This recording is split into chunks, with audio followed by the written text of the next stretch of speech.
This is one of the more interesting slates I can remember for MLB DFS, because usually if you have an ace pitcher like Jacob deGrom, you're probably going to have one or two more guys who are at least viable from a pitching perspective. But today, if you open with the pitching salary tab over on FanDuel.com, you see deGrom, $11,000. Nobody else has a salary higher than $7,200. It is the most wild fall off I can remember in a very long time. So we're going to break things down here, let you know if there are alternatives to deGrom, or if you just use deGrom in every single lineup, which stacks you can use to afford deGrom, and more. So let's get you set for tonight's MLB DFS main slate. Welcome on into the solo shot. That's right here on the FanDuel Podcast Network and numberFire.com. My name is Jim Sanas. I am a senior writer and analyst for numberFire.com, here to break down tonight's 7-game main slate. Lock is set for 7:05. Now, I will say there are actually some pretty interesting other slates available for today, just because the times are pretty staggered with various home openers today. So if you want to play a bunch of slates today, you can do so. We're talking about just the main slate here, but you can find a lot of good slates available. So if you don't like the pitching options for today, I will say the early-only slate starting at 4 is not a whole lot better because there's no deGrom there, but either way, you've got options for today based on what fits your fancy. Weather for this slate, it's just 50 degrees in Boston for the Red Sox and the Rays. As mentioned before, if you are new to MLB DFS, colder weather favors pitchers. So in Boston, downgrade hitters, upgrade pitchers. Same thing out in Oakland for the A's and the Dodgers. 51 degrees there. That's advantageous for pitchers. And finally, it's 53 degrees in Seattle for the Mariners and the White Sox. They could decide to close the roof, but they've been pretty willing to keep it open when it's been cold this year. They did shut it, I think it was Sunday, but it seems like I would bet that roof is probably going to be open, especially given COVID stuff. Like, it makes more sense to have it open, so I would assume it'll be open. All their games in the slate are at 59 degrees or warmer. The warmest is the Mets and the Phillies at 63 degrees. So generally, to start the year, the West Coast parks will have better park factors because they'll be warmer. That's actually not the case for today, so keep that in mind. I think Wrigley is the second warmest site. So unless they decide to close the roof in Seattle, we're going to see, just be cognizant of the temperatures, because it's a little bit different than it usually is this time of year. We're going to break down the pitching in just one segment. First, make sure you are tuned in later today at 4 p.m. Eastern for our MLB DFS Q&A right here on the FanDuel YouTube, Twitch, Facebook, and Twitter channels. We'll be taking questions from all those locations, talking pitchers. We can talk stacks. We can talk one-offs, MLB DFS process in general. Whatever questions may be on your mind, make sure you tune in 4 p.m. Eastern every weekday on YouTube, Twitch, Facebook, and Twitter, taking questions for a half an hour there, breaking down each day's main slate. Really fun discussion for me, at least. So we can go through my cheat sheet that I have as well. So make sure you tune in then and just subscribe so you get notifications as we go live. Also, we are recording our Masters Heat Check podcast today, 2 p.m. Eastern on the FanDuel YouTube page. That'll go up on the numberFire Daily Fantasy Podcast feed immediately after that. So if you're playing PGA DFS the Masters, which you should, you can tune in then, 2 p.m. Eastern.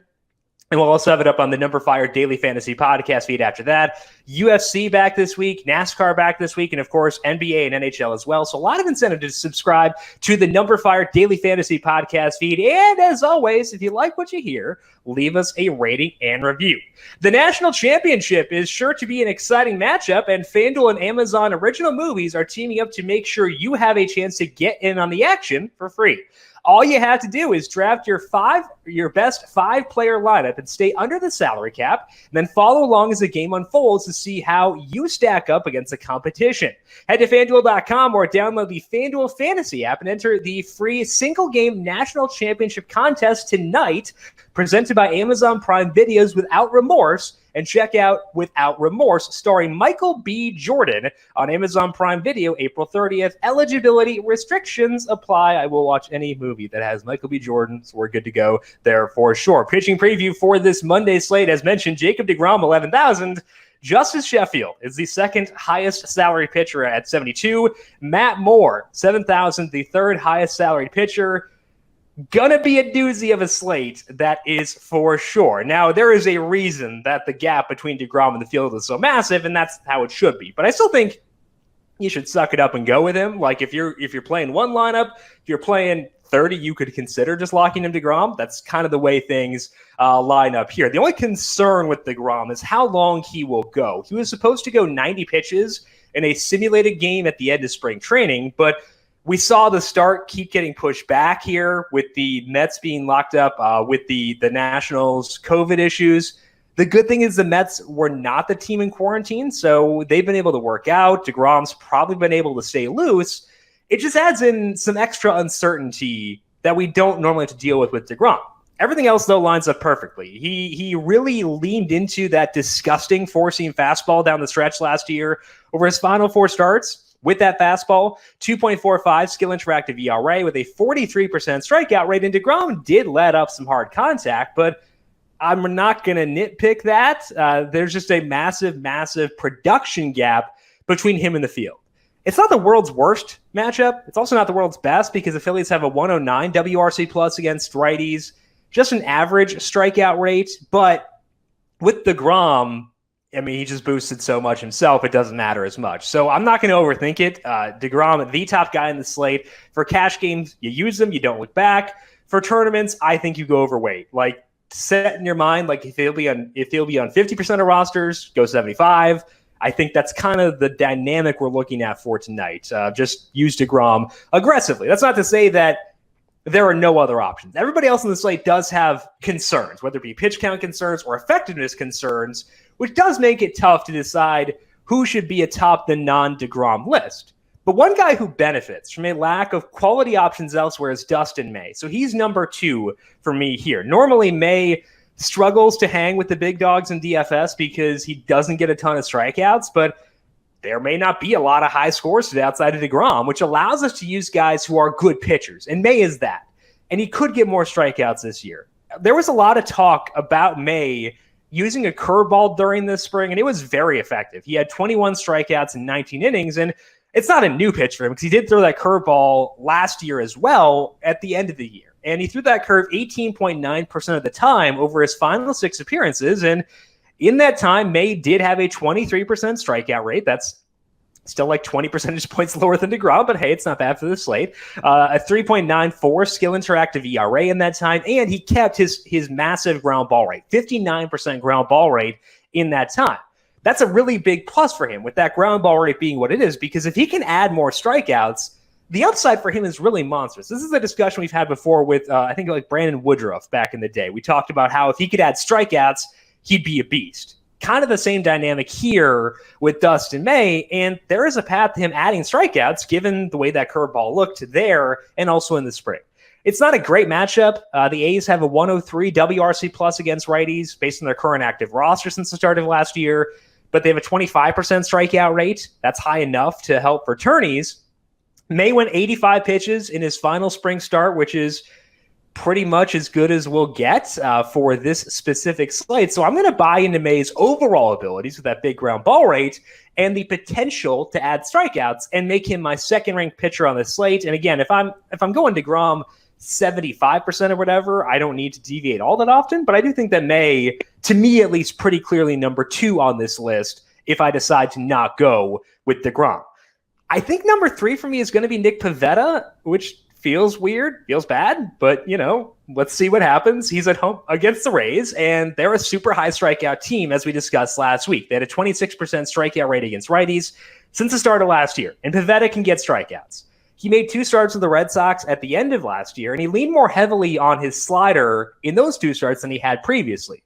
He had a 31% strikeout rate in that sample. Now it's just 2 starts, and his swinging strike rate was not that high. So I'm not saying he's going to have a 31% strikeout rate. There's a reason I have him below Dustin May, despite that. But we have seen something like this before from Pavetta. He had a 27% strikeout rate for the entire season in 2018, so he can do this. He can get strikeouts, especially against a higher strikeout team like the Tampa Bay Rays. And we can feel good about the volume here. Pavetta went 96 pitches on March 26th. That's a huge boost for his potential from a volume perspective. There is a lot more risk with him than with May or deGrom because he's facing a good team who can make really solid contact. They just can strike out. So we will go through another option and things to watch. But Pavetta, number 3 for me, I think that if I were mapping out the way I want to play this slate, I probably wouldn't get there. Like I'd probably just play like a smaller entry contests so I don't have to go to a third pitcher, probably just focusing on deGrom and May. But if you're going with some of the mass entry tournaments, I do think that Pavetta would be number 3 there. And again, we'll go through one more option and things to watch. As far as stacking, our mindset here is trying to find guys who can help us get to deGrom because we need that salary. But again, we're also going to use May at times, so there is some flexibility to go with some studs. And the Padres give us a little bit of both. So I'm going to stack them again, which it sounds like a broken record because we talked about them on Thursday, Friday. I stacked them on Saturday too. So there's been a lot of Padres in our lives for sure. And they might not wind up being the best choice for tonight, but I do think they're in a decent spot here against Anthony DeSclafani. DeSclafani is the Giants' next reclamation project because we saw what they did to Kevin Gausman, and they've got a good track record for turning around pitchers who have quote unquote stuff. That's what DeSclafani has, and that's why there's risk in this stack. But DeSclafani had a really rough 2020, so I think it's worth the risk. He made 7 starts in 2020. He had a 5.55 skill interactive ERA with a 16% strikeout rate. He allowed an 11.9% barrel rate. Again, league averages are around 7.5%, so a lot of hard contact. And the skill interactive ERA and barrel rate are both the highest on this slate. He's facing a team with a 130 WRC plus against righties since the start of last year. DeSclafani did look okay in the spring. He had 12 strikeouts and 9 2/3 innings. And again, this staff has done a good job with guys in this mold. But for right now, I am okay stacking against DeSclafani and then reevaluating based on what happens here, based on his pitch mix, based on how he looks. If he does well against the Padres, that'll be a game changer for sure. So for now, stacking against DeSclafani, that is not a forward-looking thing, though. They're not a super easy team to stack with deGrom because, he's 11,000, but deGrom is under-salaried, so that helps. Jake Cronenworth still $2,900. You could consider Victor Caratini or Jurickson Profar. They're $2,300 and $2,200 respectively.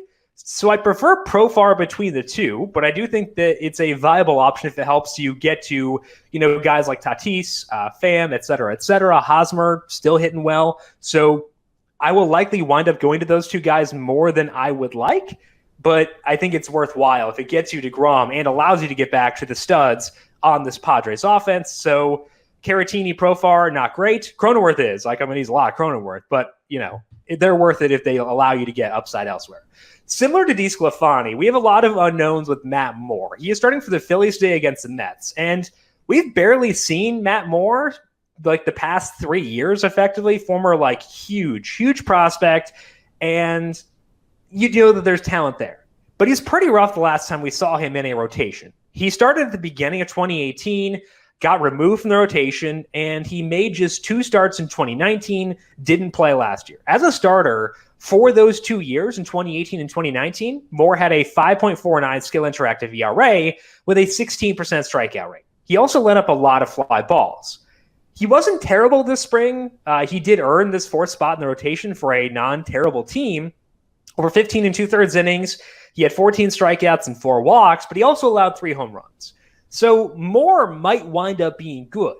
But we haven't seen him be good in a long time, and things were pretty rough the last time he was out there. And the Mets are a solid team against lefties. They have a lot of lefties themselves, but they've got they have good numbers, I should say, against lefties. So at least for now, I am good with stacking against Moore and then reevaluating after we get more data. The only issue here, again, is the Mets are pretty lefty-heavy, but between a switch hitter in Francisco Lindor, Pete Alonso, J.D. Davis, you've got 3 legit bats who are right-handed, or I guess will be right-handed here. Davis's salary just $2,400. James McCann has always hit lefties well. If he winds up being in there for $2,500, he can definitely work. Kevin Pillar, another option who is right-handed, and he had an awesome year last year with San Francisco. So we'll probably wind up targeting them against righties more often. The Mets, that is. We can get the really fun guys against lefty or against righties, but even against lefties, I think this team definitely works. So Lindor, Alonso, Davis, McCann, Pillar, you've got enough options there for sure where you can make it work, and I'd be inclined to do so here because they should get you some salary savers to make it easier to get to deGrom in the same lineup. For the third stack, we're going to take on some risk here again, but That's because there's no clear-cut third option. Like, there's risk with the Mets and with the Padres, but I think that they're the clear top two options for tonight. The third option, there are a couple teams that are in contention. No one really stands out, but I'm going to go here with the Brewers against Trevor Williams. Williams making his Cubs debut, and a change is a good thing for him. He's had a really rough past 2 years. He had a 4.84 skill interactive ERA last year with a 6.18 ERA, and the way he got there is a big thing in deciding to sack the Brewers, because his skill interactive ERA was so high because Williams had just a 19% strikeout rate. This Brewers team's biggest issue since the start of last year has been strikeouts. They had a 26% strikeout rate against righties, so that's rough. And to be clear, they haven't really excelled anywhere else either, so it's not like it's just the strikeouts. And the gains they made this offseason were more defensive guys. Colton Wong, Jackie Bradley Jr., good players, but more so on defense and offense. But they get a bump up against a low strikeout pitcher, and that's exactly what Trevor Williams is. He had a solid spring, but it wasn't because of a bunch of strikeouts or anything. He had 11 strikeouts in 13 2/3 innings, so we can probably handle him the same way we did last year, which would mean stacking against him in this scenario. And Williams did show some reverse platoon tendencies last year where he was better against lefties and righties, but that was a pretty big deviation from 2019, so I'm okay using either righties or lefties here, not overreacting to what we saw last year, but, does help us get behind righties, which allows us to use Keston Hiura. He's probably the guy who benefits most from facing a lower strikeout guy. 35% strikeout rate against righties last year for Hiura, but he made good contact when he did connect, and he can swipe some bags too. His salary's down to $2,900. He had been over-salaried like his entire career, basically. But now he's $2,900. I can take that for sure. Avisail Garcia is $2,400. Lost a lot of weight during the offseason, so not sure what the effect of that will be. It could be good. Could make him lose some power, which would not be good. But it's a good spot in the order, batting in the middle of the order, low salary. Hopefully using Hiura and Garcia can help you get to Christian Yelich, but there's some value bats to target here. Travis Shaw had I think he had a long home run. The mayor of Ding Dong City is back, but he's probably going to bat at a good spot in the order too. So the Brewers probably the top true value stack tonight, but you can get some value individual bats from the Mets and Padres as well. So I think it's a gap between those two teams in here. So I try to get my value from the top two teams in the Padres and Mets. But if you need additional salary savings, I would turn to the Brewers after that. Let's finish up here with things to watch for this Monday slate. I am ranking deGrom, May, and Pavetta as my top three pitchers, but number 4 for me, and the guy I think is interesting is Carlos Rodon. He's a really fun pitcher because he had some great stretches back in the past, big-time prospect, but had to get Tommy John surgery, and he looked good in the spring. He had 16 strikeouts and 1 walk over 13 2/3 innings.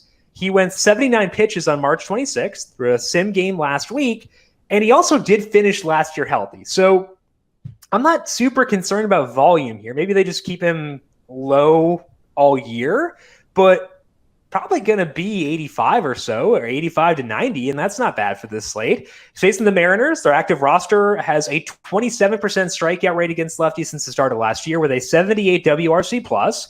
So Rodon could be good this year. He could really struggle, but on this slate, I'm okay with that risk. So again, my main strategy for today is to focus on deGrom and May, but like Rodon's interesting.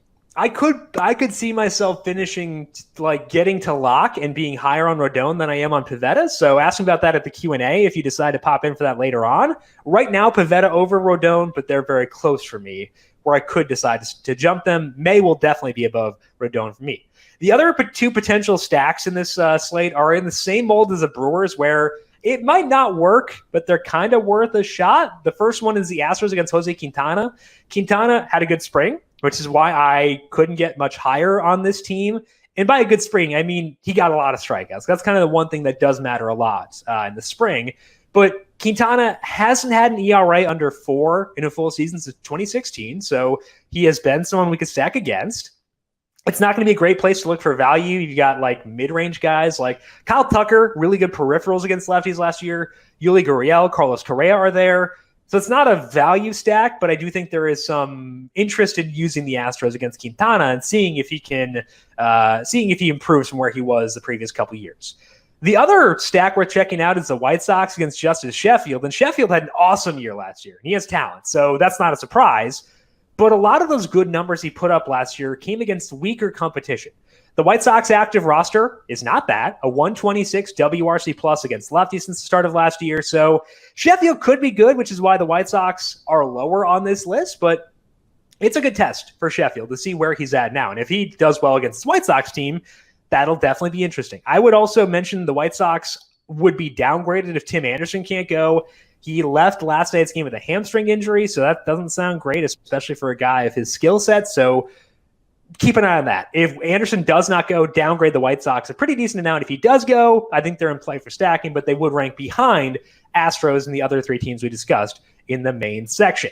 That is all the time that we have for today. Again, though, if you want to play some additional slates, got some pretty good ones up over on FanDuel.com, worth checking out. Also have our Q&A today, 4 p.m. Eastern, to ask any additional questions you may have about this slate or MLB DFS in general. 4 p.m. Eastern every weekday on FanDuel YouTube, Twitch, Facebook, and Twitter. Also have the Masters Heat Check podcast today, 2 p.m. Eastern on the FanDuel YouTube page and on the numberFire Daily Fantasy podcast feed immediately after that. Make sure you're subscribed in all those locations to get notifications as we go live or as podcasts are posted. If you have questions for me before 4 p.m., I am on Twitter at JimSannes, JimSannes. You can also follow the FanDuel Podcast Network at FanDuel Podcast. Big thank you to Calvin Theobald, our video producer, for running the video side of things here today. Thank you, Cal, as always. And thank you to everyone for tuning in. Good luck to you with your MLB DFS lineups. We'll talk to you once again tomorrow. This has been the Solo Shot right here on the FanDuel Podcast Network.